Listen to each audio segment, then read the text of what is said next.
دیارە پێشەنگاکە تایبەتە بەکاری سروشت و 11 هونەرمەند بەشدارن لە شارە جیاوازەکانی هەرێمی کوردستان.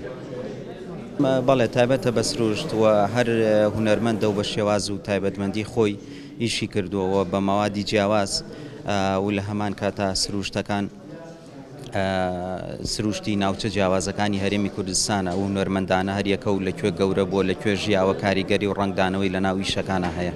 هەری تابلۆکان جیاوازە، هەر شێوەکارە و تابلۆکانی بە قەبارەی جیاواز دروست کردووە.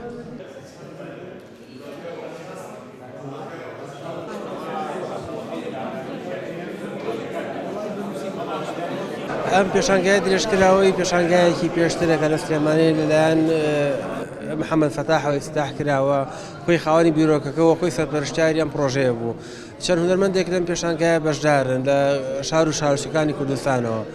من وەک هونەرمەندێکی سلێمانی بەشدارم لە پێشانگایە کردو بە دوو تابلۆ بەشدارم. کارەکان سەرجەمیان گزارش لە سروشتەکەن، بینینی هونەرمەندانە بۆ سروشت، هەر هونەرمەندە بەپێی ستایلی خۆی، بەپێی تەکنیکی خۆی، بەپێی ئەو ژینگەی کە تایە پەروەردە بووە، ئەو ژینگەی کە تیا ئیشەکەی کردووە ڕنگدانەوەی لە کارەکەی هەیە.